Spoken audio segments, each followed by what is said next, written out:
নমস্কার বন্ধুরা, সঙ্গীতার life cycle চ্যানেলে আপনাদের সকলকেই আরও একবার স্বাগত। আজকের রেসিপি আলু আর চিংড়ি মাছের রসা। ভীষণ সিম্পল একটি রেসিপি, কিন্তু খেতে হয় অত্যন্ত টেস্টি। গরম ভাতের সঙ্গে তো অসাধারণ লাগে। এছাড়াও রুটি বা পরোটার সাথেও আপনারা ট্রাই করে দেখতে পারেন, একদমই মন্দ লাগবে না। ঝটপট তৈরি হয়ে যাওয়া এই রেসিপিটি আশা করছি আপনাদের প্রত্যেকেরই খুবই পছন্দ হবে।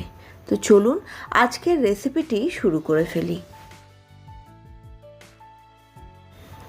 প্রথমেই এখানে চিংড়ি মাছগুলোকে লবণ, হলুদ আর সামান্য একটুখানি লঙ্কার গুঁড়ো দিয়ে ম্যারিনেট করে রেখে দেব।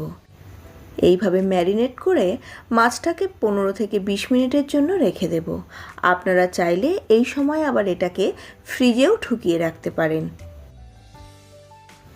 মাছটাকে ম্যারিনেট করে এখানে একটা মশলার পেস্ট বানিয়ে নেব। সামান্য কয়েকটা কাজু, রসুন, আদা, হলুদ সর্ষে, কালো সর্ষে আর পোস্ত দিয়ে ভালো করে এটার একটা পেস্ট বানিয়ে নিতে হবে। পেস্ট বানানোর সময় এখানে জলের পরিবর্তে আমি রিফাইন্ড অয়েল ব্যবহার করেছি।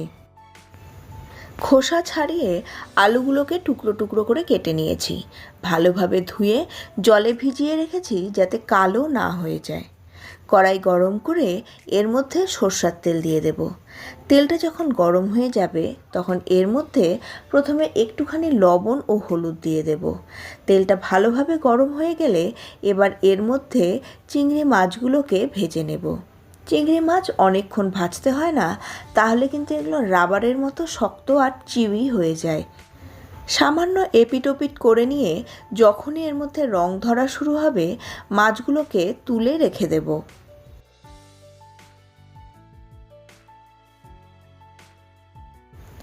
এবারে বাকি তেলের মধ্যে দিয়ে দেব ফোড়ন। ফোড়নের জন্য একটা তেজপাতা আর একটা শুকনো লঙ্কা দিয়েছি।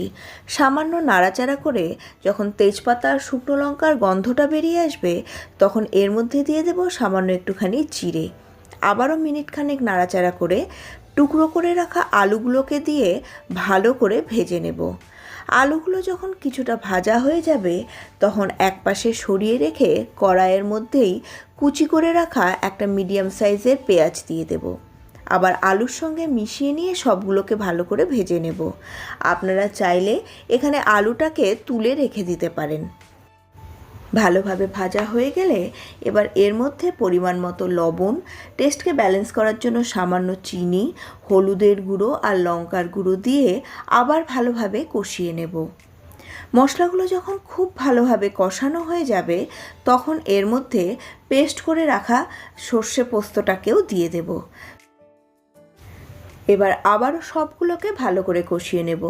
তবে যেহেতু এখানে সর্ষা দেওয়া আছে তাই অনেকক্ষণ ধরে আর কষানো যাবে না, তাহলে কিন্তু সর্ষাটা তিতো হয়ে যেতে পারে। ভালোভাবে কষিয়ে নেওয়ার পর এর মধ্যে আমি 1.5 কাপ মতো গরম জল দিয়েছি। ঠান্ডা জলের পরিবর্তে গরম জলই রান্নায় ব্যবহার করে দেখবেন, এতে কিন্তু টেস্টটা অনেক বেশি এনহ্যান্স হয়। গ্রেভিটা আপনারা আপনাদের ইচ্ছা মতো রাখতে পারেন। আমি এখানে গ্রেভির পরিমাণ একটু কম রাখবো, তাই যখন ঝোলটা অনেকটাই শুকিয়ে গেছে তখন এর মধ্যে ভেজে রাখা চিংড়ি মাছগুলো দিয়ে দেব। চিংড়ি মাছ দেওয়ার পরেও অনেকক্ষণ ধরে ফোটাতে হয় না, তাহলেও কিন্তু মাছগুলো শক্ত হয়ে যায়। রান্নাটা কিন্তু কমপ্লিট।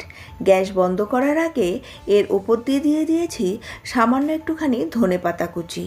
এরপরে গ্যাসের ফ্লেমটা অফ করে ঢেকে রেখে দেব 10 থেকে 15 মিনিটের জন্য। এই রান্নাটা করতে বেশি সময় লাগে না, আর আপনারা দেখতেই পাচ্ছেন, এটা দেখেই বোঝা যাচ্ছে যে কতখানি টেস্টি হয়েছে। আশা করছি আজকের রেসিপিটি আপনাদের পছন্দ হয়েছে। আজকের রেসিপি পছন্দ হলে অবশ্যই একটি লাইক করে দিন, আর কমেন্ট বক্সে এসে আমাকে জানান আজকের রেসিপি আপনাদের কেমন লাগলো।